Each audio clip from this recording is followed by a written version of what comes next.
What's up guys, welcome to Sports Talk 101. In today's video there's more preview predictive videos. I've done a lot of, today we look at college football. I've done a lot of college football preview predictive videos up at the playlist. Go check it out. I'll do May is this up to August 21st. Season will start on August 30th, and as I get, those are why we do 31st, so I can get ready for that so you get ready for preview predictions for every week. If you have a ton of teams, fortunately I would not be getting every single team. Firstly, because of college football playoffs and expanse of college football, there's too many teams. It's just conference expanding, and there's no way for me to get to every team. I'm just hoping to get many teams I can. So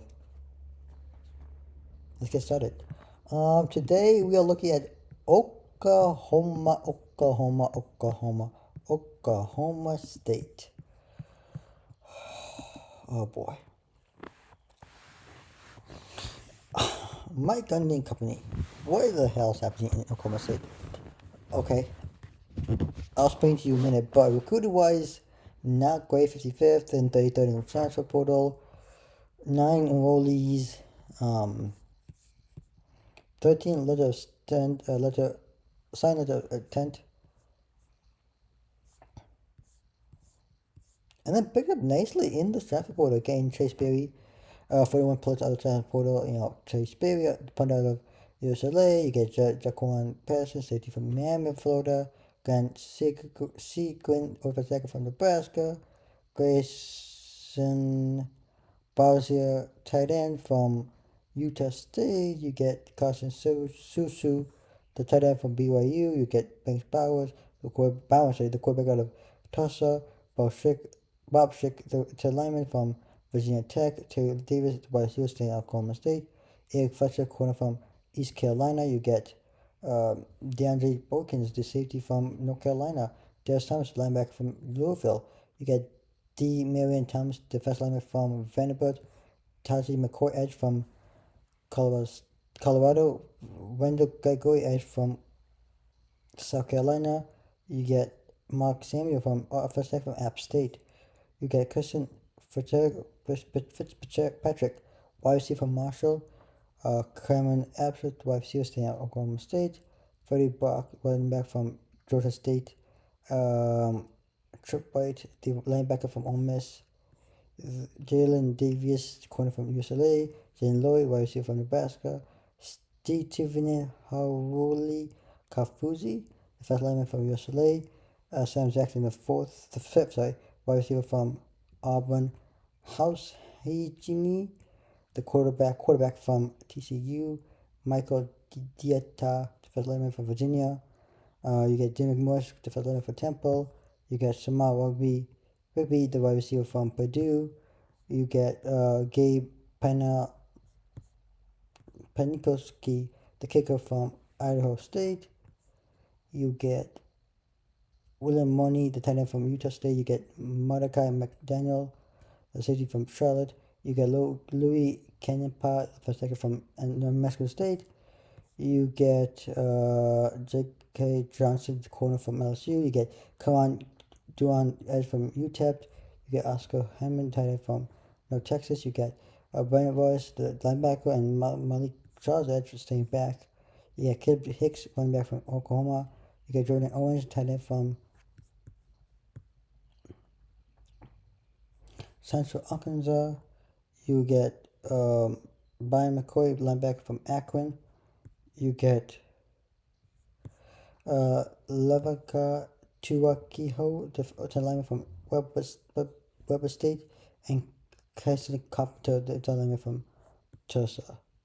Last year, I don't know what it is with Oklahoma and Mike Gundy, but I'm going to go back to 2020, so 2020, the COVID year, right?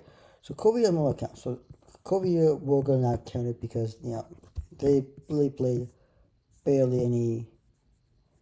They won 3 bye weeks and they didn't really play much. They did okay, but I'm not counting. Let's do 2021. 2021 is where we saw this was 12-2 in 2021. Alright? 2022. They went 7-6. 2023. They went 10-4. They had 3 winning season for 21, 22 to 23. 3 straight winning seasons of 9+ games, right? Simplest wins. And, his thing with that, they always start the season really good, then they lose a couple games, then they're really, really red hot, then when they, that, right? It's basically, previous season, they always start, win the first 2 games, and then they lose a couple, they're really bad, but then come, rest of the half season, they went back. Well, last year is the opposite. I think last year was something, they went 3-9, and what it was, they started the season really good, and then all of a sudden, downhill. It went downhill fast. I don't know what it is, but it was a downhill battle from that point on. They won the first 3 games and then lost the rest of the games. So I'm curious to see what they do in 2025. The odds right now, the win total, called DraftKings and whatever. Look at most sports books have it at 4.5. I'm gonna take the over. I think this is a 5-win team. Look. If I'm Oklahoma State this time, I'm thinking of making a bowl game. I'm not thinking about winning a conference. I'm thinking of making a bowl game. But you don't have, well, can they make bowl game with the schedule? It might not be easy schedule, but we'll see. We can see how they can handle it. But I'm taking the over. So let's put it here. So remember, the win total is 4.5. So what that means is you cannot win 4.5 games, right? That means to go over means you have to win 5 plus win. That means like 5-7, 6-6, 7-5, right? That's it. If it's under, that means let's go 3-9, 2-10, 11-1. I'm gonna take the over. I think this is a team that can go over that hump. Last year, they can start things off with a win against UT Martin. You start season against UT Martin. Then you get on the road against Oregon, a really tough game. But you get a bye week right after this, which is actually the bye week's a place at the perfect time. I know it's early bye week, but it's right after the Oregon game. And I like that you get recovered, play 2 games right after the Oregon game, right before the Tulsa game. Put basically a trust of games, which is Tulsa and Baylor back-to-back home games. Go on the road against Arizona, come home against Houston, host Cincinnati the following weekend, go back on the road and play back-to-back Oregon at Texas Tech, then go on the road to Kansas. Head to the second bye week. Then after the second bye week, get Kansas at home, on the road at UCF, and then come home against Iowa State. Pretty much that's the schedule for Oklahoma State heading into 2025. Right now, you guys have the win, right? Now, let's say first half schedule is gonna be brutal. You got really good win, but the Oregon game, I don't see you being Oregon. They're a really good team. Dan Lanning and that team is a legit team, one of the best teams in all the college football, also impressed the Big Ten. When Newcomers, one of the best teams right now, battling a playoff caliber team. You had it bye week, right? Coming up bye week, you play a really good stretch schedule. Now, what games stand out to me? Any trap games? Look at these games. Look for where the bye weeks are placed. I also look at where the trap games are. Any trap games. Meaning by trap games, any games that trip up. Where the road games are, where's the home games are, and the non-con games. Well, the first two games are non-con. All right, you play the first 2 games. Are going to be 2 non-con, and I think the rest is going to be conference play. I say first 3 games are going to be non-con, and the rest will be conference play.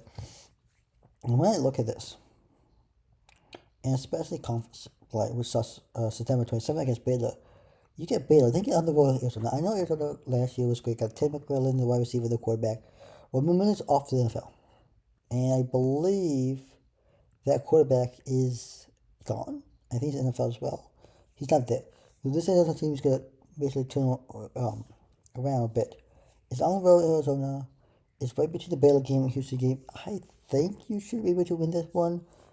Again, look, we've seen college football. We've seen teams win games they're supposed to win, lose games they're supposed to lose to, or lose games they're not supposed to lose to, and win games they're not supposed to win. Right? We see that year in, year out. This is the type of game that I think if Oklahoma State, they want to do well, they got to win this game. They got to be Baylor. You got to beat Arizona. You got to get some good wins. But it's this game, you got Texas Tech and then Kansas back to back. 2 boogers, especially by before the Kansas State game. Now, can't be wrong. I'm still, you know me, I've been high on Texas Tech for the last couple years.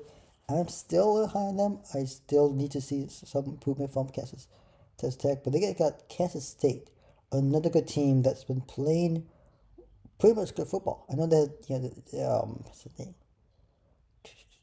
I know Will Howard played there. He's at Ohio State. Now he's out of the NFL. Um, they Kansas City's a pretty good team in the Big 12. Okay, one of the better, not say better teams, but one of the top tier teams in the Big 12. You think of Kansas State, right?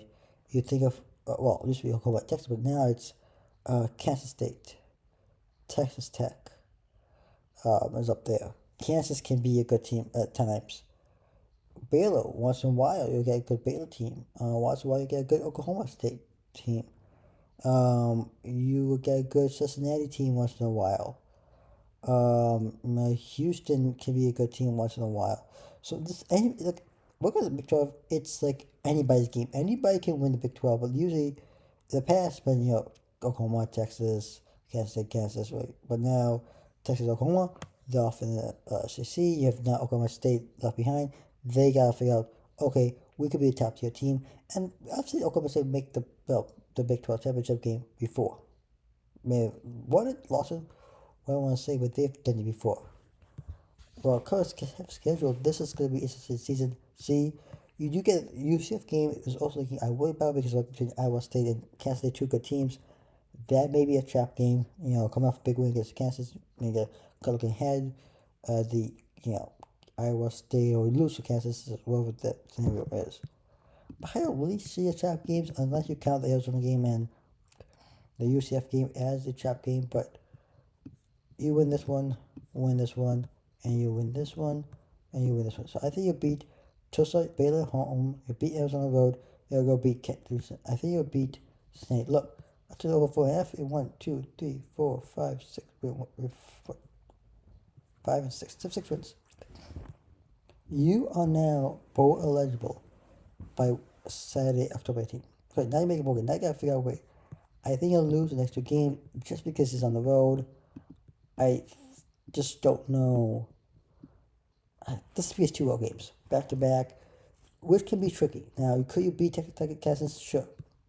I only have you losing them because back to back road games, and it's kind of to do that. And I'm gonna let you win the rest of the games. And after that fact, with 9-3, this you're finishing at 9-3, possibly make the Big 12 title game, maybe win it. Will this team make it playoffs? No. Can this team go and play for a conference title? Absolutely. Absolutely. Absolutely. 9-3, see, 3, 1, 2, 3. Yeah, 3 losses, so they're 9-3. I told you to take it over. And I'm a little high on Oklahoma State heading to 25. A little, but I'm not hyping up Oklahoma State, if that makes sense. But I think they do well in 2026, so 2025, sorry. We'll see what Mike Gundy company can do out in Stillwater, but we'll figure out. Like and subscribe to the family. Head notification put up. I am Sports Like 101. See you next video. Peace.